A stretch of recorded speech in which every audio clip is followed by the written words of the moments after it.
Imagine experiencing such intense nervous paralysis that your right arm remained frozen for months. You would normally believe your fingers would never move again. During a self-suggestion session in 1910, Émile Coué witnessed a patient regain arm strength through repeating, day by day, "I'm regaining the natural strength of my arm," which led to the joint breaking free, as if an invisible chain had been released. People remained unaware that this miraculous event started a structured approach which relied on 3 fundamental mental forces, including automatic thoughts, external childhood suggestions, and deliberate self-suggestion. The forgotten father of personal development, Coué documented real cases of self-suggestion practice in his rare book, The Practice of Self-Suggestion, which proves how the subconscious mind can be scientifically transformed. His signature mantra, "Every day, in every way, I'm getting better and better," avoids subconscious pushback by promising slow, steady progress instead of overnight miracles.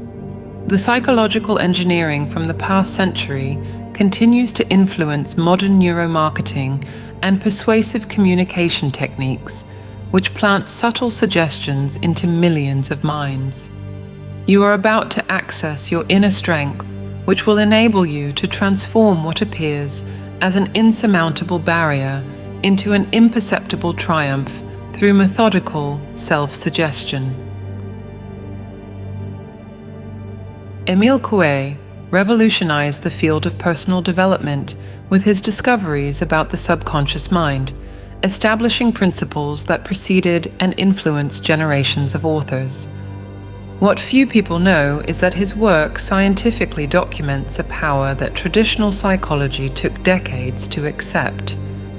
Coué discovered that the unconscious functions as a storehouse of memories, where every impression since childhood is recorded with absolute precision.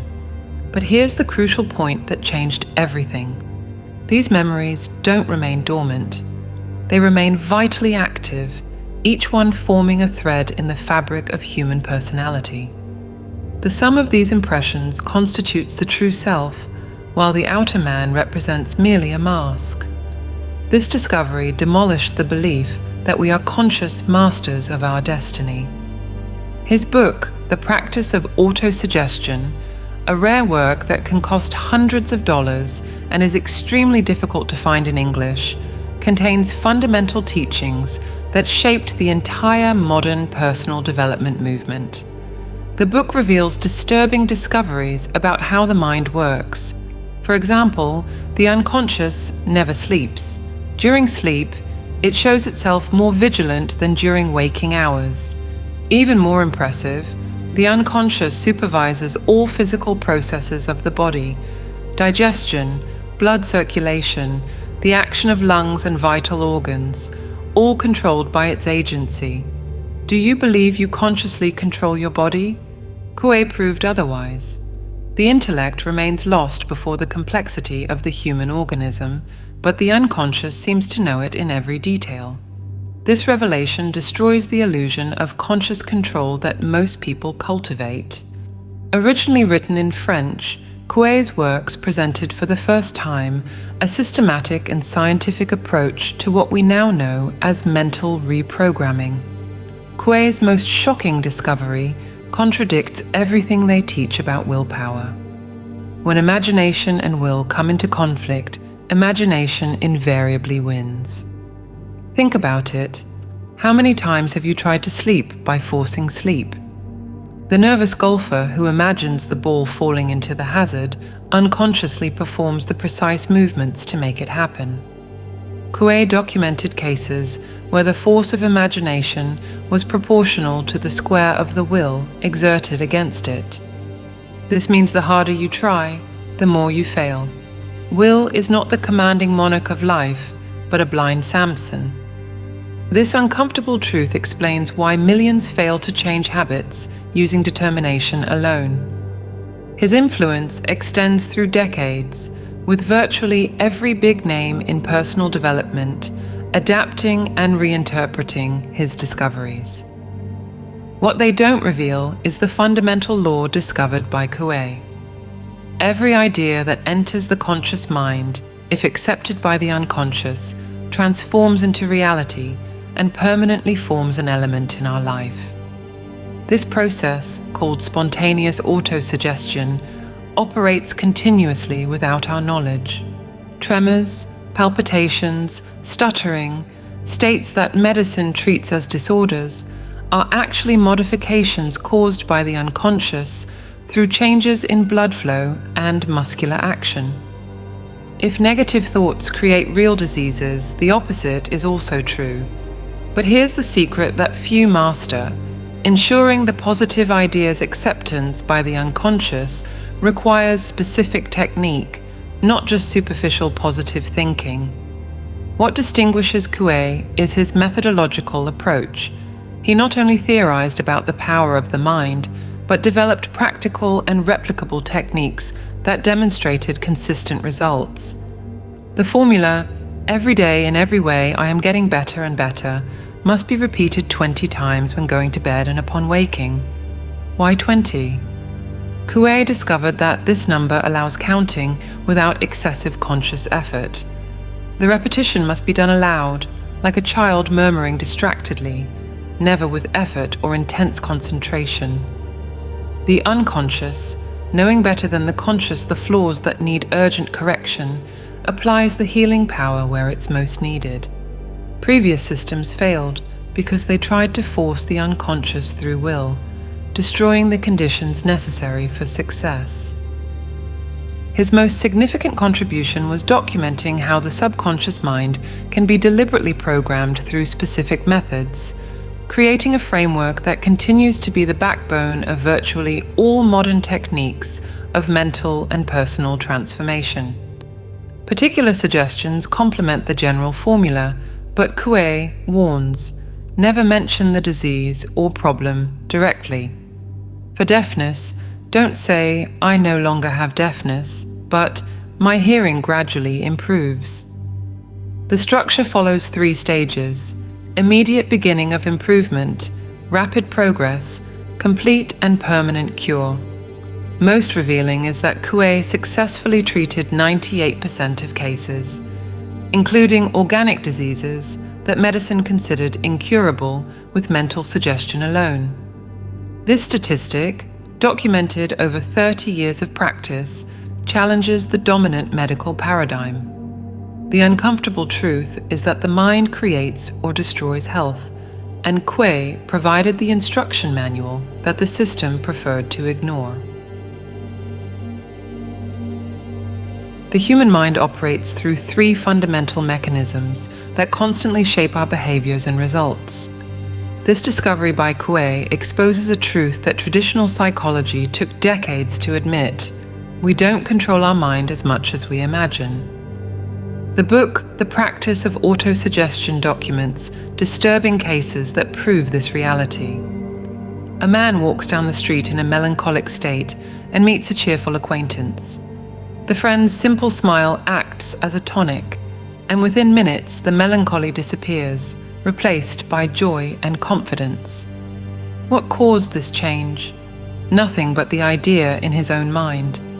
While observing his friend's face, listening to his good-humored voice, his conscious mind was occupied by the idea of joy. This idea, transferred to the unconscious, became reality. Without any logical basis, he became joyful. The control you believe you have is a carefully maintained illusion. The first mechanism consists of automatic thoughts, those ideas that spontaneously arise in consciousness without our direct control, functioning as autonomously as our heart beats or our lungs breathe. Coué documented the revealing case of people who, after hearing ghost stories, walk fearfully in the dark. Common sounds gain supernatural meaning, and everyday objects assume terrifying forms. Spontaneous autosuggestion cannot transform a post into a spectre, but it distorts sensory impressions to the point of creating that illusion. Medical students frequently develop characteristic symptoms of the diseases they study. People who live with those who have nervous tics begin to reproduce the same movements involuntarily.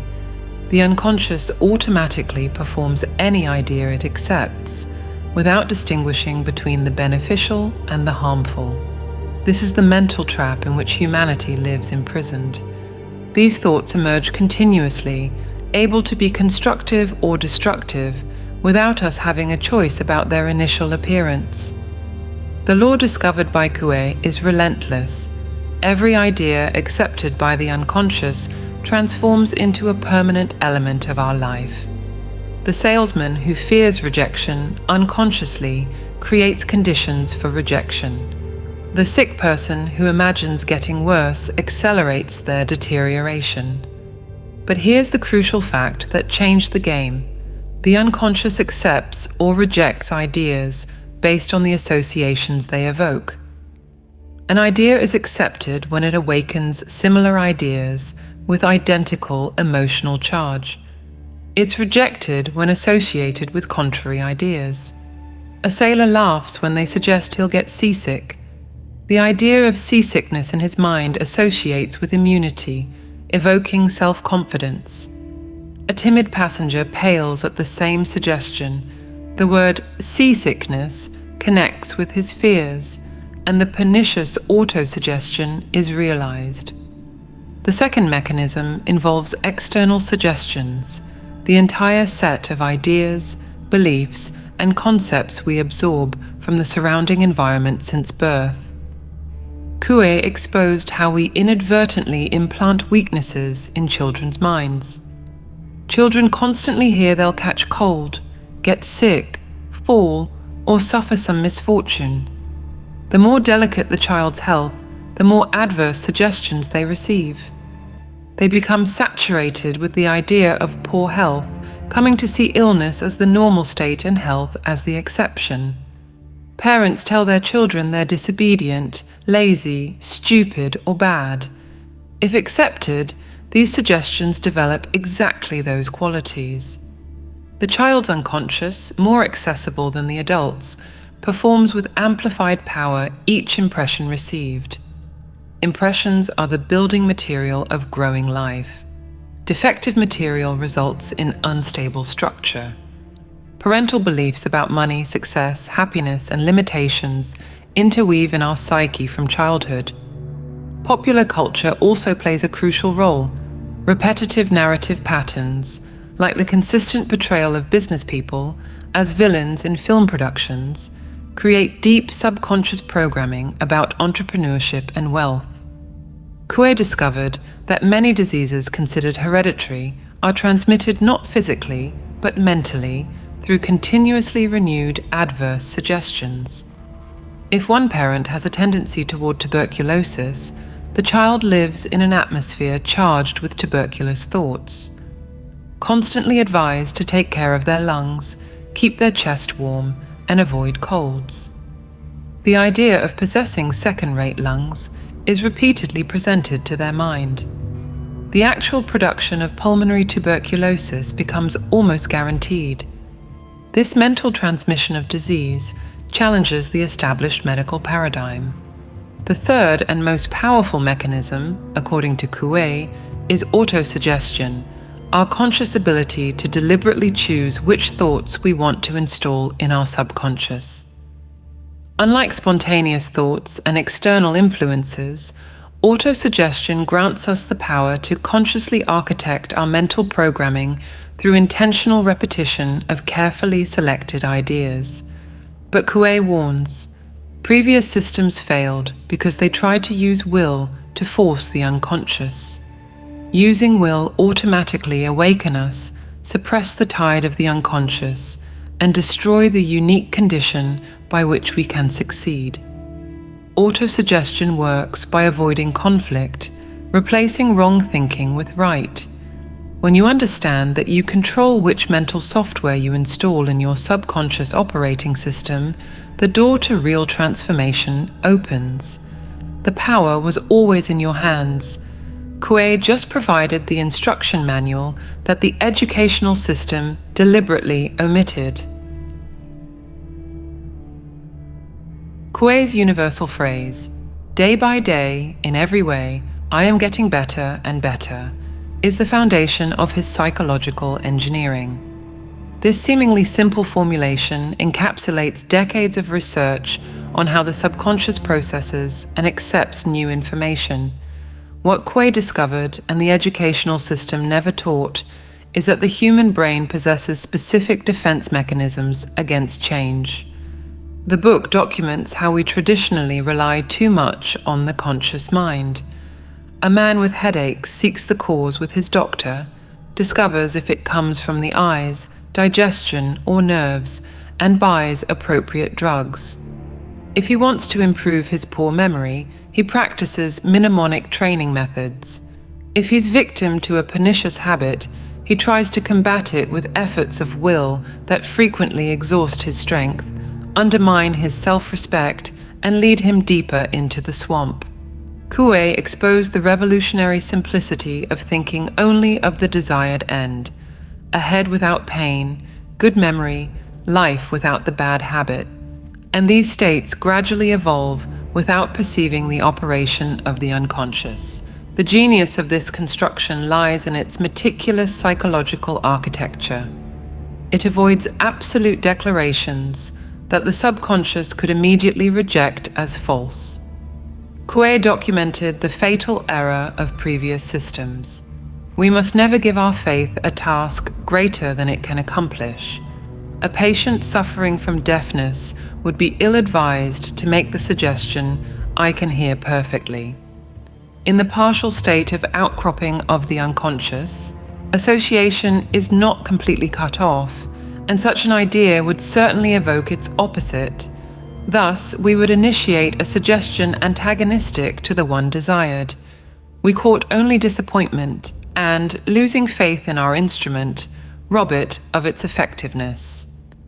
The 30-year research of the Nancy School revealed this additional simplification. Using a general formula that presents to the mind the idea of daily improvement in all aspects, mental, physical, and moral. When a person in financial difficulties affirms, "I am rich," the subconscious instantly identifies the incongruity and discards the suggestion. Coué's formulation bypasses this resistance through three crucial elements. The original formula in French, "Tous les jours, à tous points de vue, je vais de mieux en mieux," was meticulously translated. Coué considered the English version, "Day by day, in every way, I'm getting better and better," the most satisfactory. It's easy to say that the youngest child can understand it, and it possesses a rudimentary rhythm that exerts a hypnotic effect on the mind, helping to invoke the unconscious. But the secret lies in how the unconscious, in its character as supervisor over our mental and physical functions, knows much better than the conscious the precise flaws and weaknesses that need most urgent attention. The general formula provides it with a fund of healing and strengthening power, letting it apply this at points where the need is most urgent.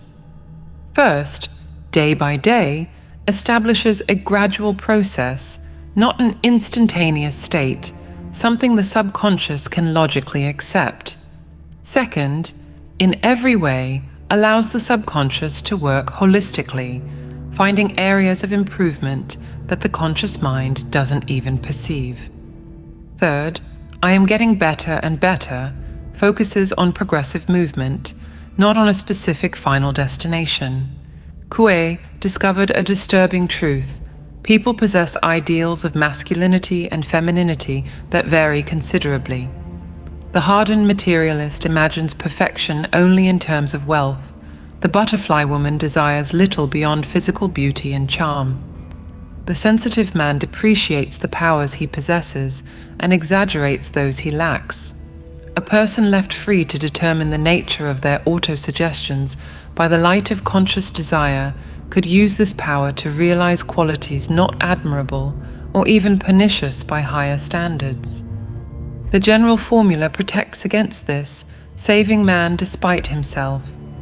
This phrase must be repeated at moments of greatest mental receptivity, upon awakening and before sleep, when the critical barriers of the conscious mind are naturally reduced. Coué documents that the unconscious can be compared to a tide that rises and falls. In sleep, it seems to completely submerge the conscious, while in moments of full wakefulness, when attention and will work together, the tide is at its lowest point. The highest degree of outcropping compatible with conscious direction of thoughts occurs immediately before falling asleep and right after awakening. Suggestions formulated at these moments have almost guaranteed acceptance. You must close your eyes, relax your muscles, assume a comfortable posture, the ordinary preliminaries of sleep. Repeat 20 times, counting through knots on a string, the general formula. The words must be pronounced aloud enough to be audible to your own ears. Thus, the idea is reinforced by the movements of lips and tongue, and by the auditory impressions transmitted through the ear. The superficial simplicity hides a deep understanding of how lasting changes occur, through suggestions that the subconscious can embrace without internal conflict. The fear that universal use of this formula would have a standardizing effect, modifying users to a uniform pattern, is unfounded. A rigid system of particular suggestions could tend toward such a result, but the general formula leaves each mind free to unfold and develop in the manner most natural to itself. The eternal diversity of human minds can only be increased by the free impulse thus administered. Coué insists, regular repetition is the cornerstone of the Nancy method and must never be neglected. In times of health, it can be seen as an envoy going ahead to clear the path of any evils that may lurk in the future. But we must see it primarily as an educator, as a means of fermenting the mass of adverse spontaneous suggestions that obstruct the unconscious and rob our lives of their true meaning. The crucial distinction between autosuggestion and contemporary affirmations. Coué's autosuggestion differs fundamentally from modern positive affirmations in its approach and effectiveness. You feel this difference in the center of your chest when you try to force an affirmation that contradicts your reality. It's like vapor trying to solidify instantly. Resistance arises, dense and palpable in your throat. While contemporary affirmations often attempt to impose realities not yet manifested through absolute declarations, I am a millionaire, I have perfect health, I am totally confident. Autosuggestion works in harmony with the mind's natural processes. You perceive this harmony as a soft thread connecting conscious and unconscious without tension. Coué's method recognizes that when imagination and will come into conflict, imagination invariably wins, a law as immutable as gravity. Joseph Murphy, in his work, The Power of Your Subconscious Mind, expanded these principles, demonstrating how the subconscious responds better to suggestions that don't directly contradict perceived reality. You experience this when an idea naturally takes root, like a seed finding receptive soil. Murphy emphasized that the subconscious is like a fertile garden that accepts any seed planted, but rejects attempts to force instant growth. You feel this rejection as contraction in your neck, involuntary closing. The fundamental difference lies in formulation. Instead of affirming, "I am healthy" during illness, the correct approach would be, "My health constantly improves," or "My body regenerates naturally." Feel how these words flow differently through your throat. One creates resistance, the other acceptance. This seemingly subtle distinction creates the difference between subconscious resistance and cooperative acceptance. It's the difference between beating on a locked door and finding it opening gently to your touch. Coué discovered through decades of practice that the unconscious operates as supervisor of all physical processes: digestion, circulation, breathing. You carry this wisdom in every cell, even without realizing it. When a suggestion enters harmony with this deep intelligence, transformation flows like morning mist, naturally dissipating under the rising sun. But when we try to impose through will, we create what Coué called the law of reversed effort. The more force we apply, the greater the resistance we encounter. Practice reveals that forced affirmations generate specific muscular tension. You notice this in contracted shoulders, in a clenched jaw. The body rejects the lie, even when the mind insists. Murphy demonstrated that when we work with the subconscious's natural mechanisms, instead of trying to overpower them, results are exponentially more powerful and lasting. You recognize this in the texture of genuine change. It has different density, deeper vibration that resonates in the chest. As Coué observed in his clinic in Nancy, true transformations happen when the patient stops fighting against himself. It allows the suggestion to penetrate like water, finding its natural level. You feel this when you finally let go. Relief runs through your skin like a fresh breeze. Breathing deepens on its own. Autosuggestion recognizes that genuine transformation is an organic process of growth, not forced mental imposition. You feel this on your skin when real change is occurring. There's gentle warmth, gradual expansion, like a plant growing toward light.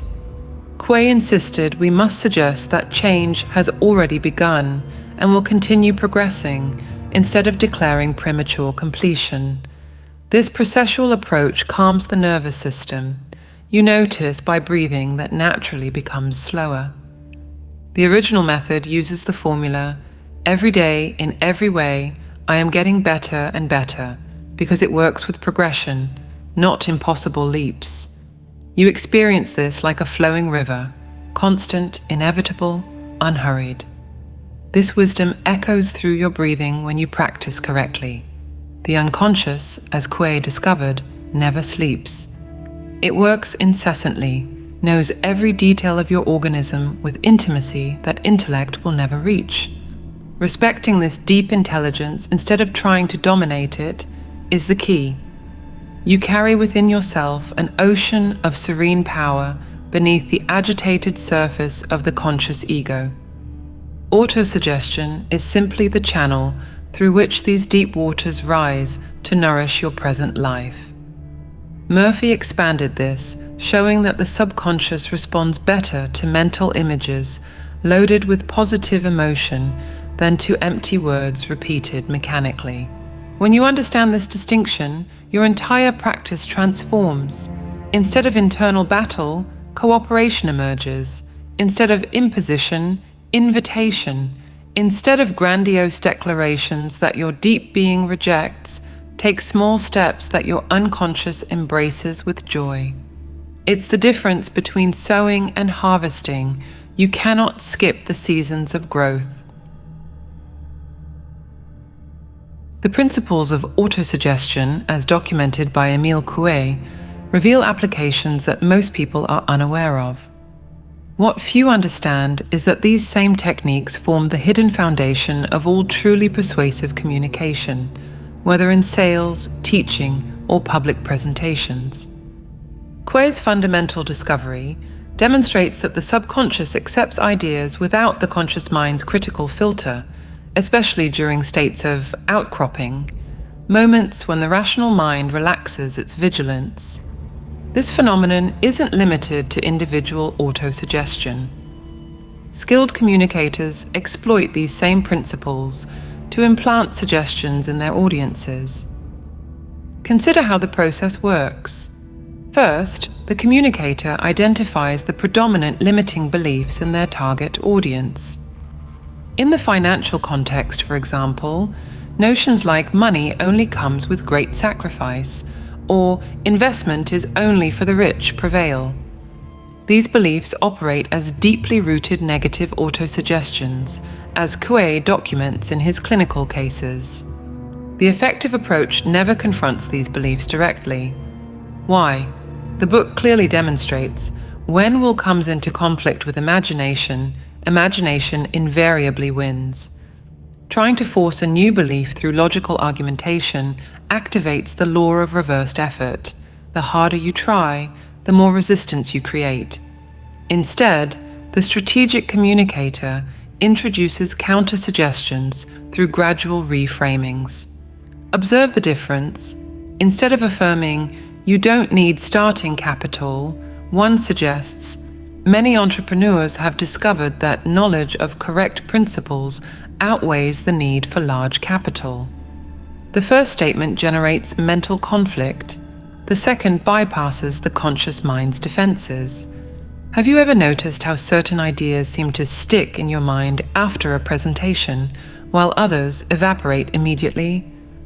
This phenomenon is not accidental. It follows the exact principles Coué identified. Ideas accepted by the subconscious automatically transform into reality, whether physical, mental, or behavioral. The most advanced techniques involve what the method calls predictive suggestions. The communicator suggests future states. In the coming weeks, you'll naturally notice opportunities that previously went unnoticed, or this information will make more and more sense as you apply it. Such suggestions often self-fulfill through the same mechanism Coué demonstrated with Chevreul's pendulum. The idea accepted by the subconscious involuntarily produces the movements necessary for its realization. What makes this particularly powerful and potentially dangerous is that the process occurs below the threshold of consciousness. The audience believes they're making rational decisions, when in reality they're responding to skillfully implanted suggestions. The most sophisticated marketing professionals have understood this for decades, though they rarely admit it publicly. Examine any truly effective sales campaign. You'll find the same patterns: establishment of rapport to induce outcropping, rhythmic repetition of key ideas, similar to Coué's 20 knots on the string, and suggestions always formulated in the positive, never mentioning what to avoid, only what to achieve. The most disturbing evidence emerges when we analyze historical, political, and religious speeches. The most influential speakers, for good or evil, intuitively mastered these principles. Their words bypassed critical thinking and planted themselves directly in the masses' subconscious. Most spiritual or political leaders used variations of these techniques, consciously or unconsciously. Coué himself recognized the tremendous power of these discoveries. In his clinic in Nancy, he cured conditions considered incurable simply through correctly applied suggestion. If words can cure paralysis and eliminate ingrained vices, imagine their power when directed to shape opinions, desires, and purchasing behaviors. But here lies the ethical paradox. Knowledge of these principles can liberate or enslave. When you understand how suggestions are implanted, you develop immunity against manipulation. Simultaneously, you acquire the power to influence others at the same deep level. The advertising industry invests billions annually in research that essentially refines the application of these principles. Colors, sounds, words, all calculated to induce specific mental states where consumption suggestions encounter less resistance. The average consumer remains completely unconscious of this process. Coué insisted that autosuggestion should serve only for good. However, the techniques themselves are morally neutral, like a knife that can prepare food or cause harm. The responsibility falls entirely on those who employ them. And here arises the uncomfortable question: how many of your daily choices are truly yours? What does this mean for you? First, question all persuasive communication you encounter. What suggestions are being implemented? Second, if you communicate professionally, carefully consider the impact of your words on others' subconscious. The power to shape beliefs and behaviors through strategic suggestion is real, measurable, and profound. The final question remains: now that you know these principles, how will you choose to use them? And more importantly, will you be able to identify when they're being used against you? The effective implementation of autosuggestion requires a deep understanding of how the subconscious processes and integrates new information. Coué discovered something that educational institutions prefer to ignore. The moments of consciousness transition, morning awakening, and the pre-sleep period represent windows of opportunity where the critical mind is less active and the subconscious more permeable to new programming. Charles Baudouin, Swiss psychologist and one of the few academics who dared take Coué seriously, meticulously documented these phenomena. While the medical establishment ridiculed Nancy's cures, Baudouin conducted rigorous investigations into the underlying mechanisms. His work revealed the concept of outcropping, moments when the subconscious emerges to the surface like high tide, temporarily submerging rational defenses. During these liminal states, suggestions penetrate directly into the deep layers of the psyche, completely bypassing conscious skepticism. The original method precisely specifies these moments for a calculated reason. It's no coincidence that ancient religions prescribed morning and evening prayers. They intuited, without scientifically understanding, that these are the moments of maximum mental receptivity. Coué simply codified what mystics always knew, stripping the process of unnecessary ornaments.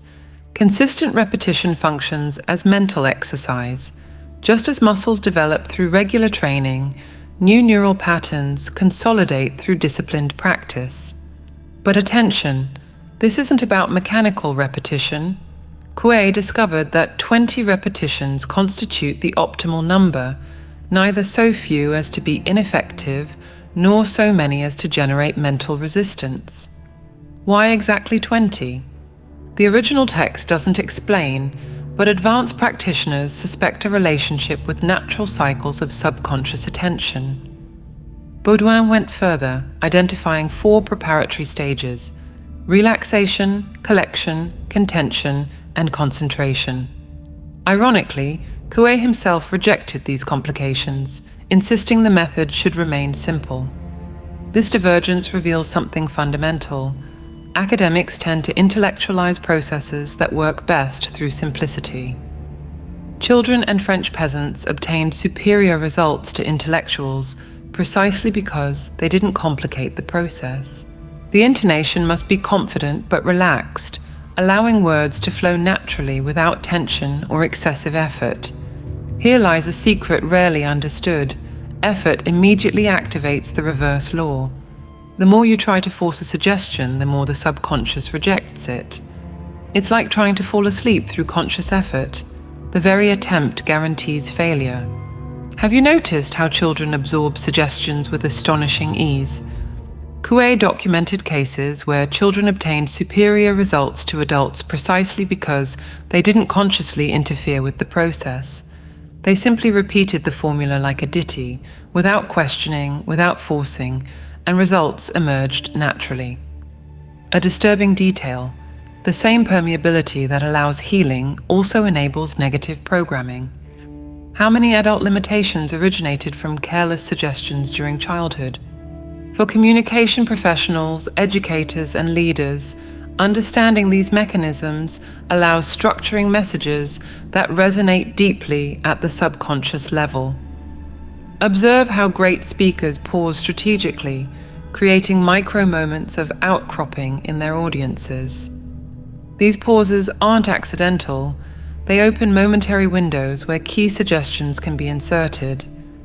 Each interaction can be architected as a sequence of strategically positioned suggestions, creating a psychological journey that gently guides the audience toward new perspectives. Elite salespeople know this intuitively.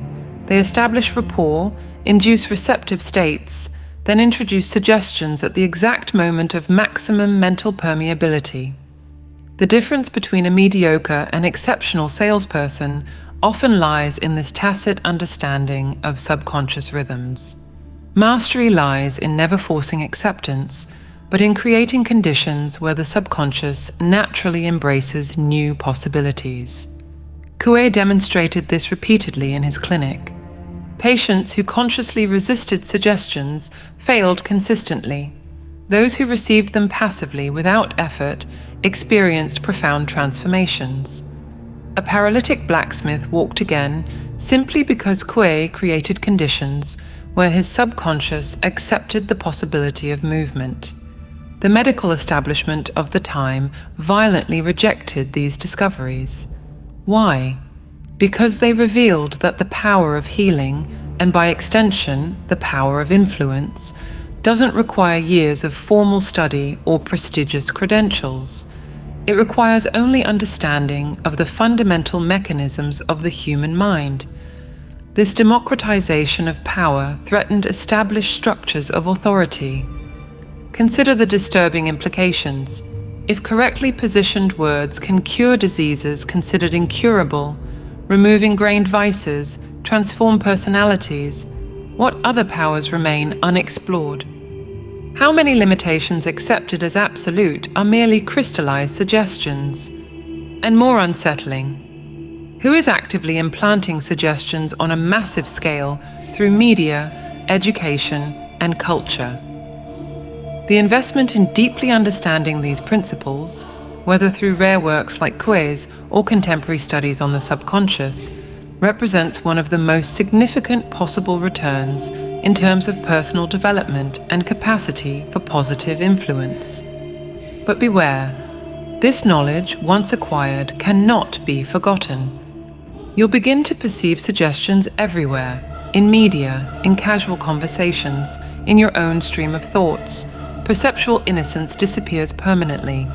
The crucial question remains, in a world where everyone constantly implants suggestions in each other, consciously or not, will you choose to remain a passive receiver or become a conscious architect of your own mental programming? There are methods to deliberately access these receptive states, and meditation has always been the most powerful of them. All change begins with understanding your role as co-creator, and the only way to connect with this divine intelligence is through meditation. We've developed a set of audio tools to help you access this higher state of consciousness. To learn more and get immediate access, click the link on screen or in the comments. If this video resonated with you, write in the comments, "It made sense to me,"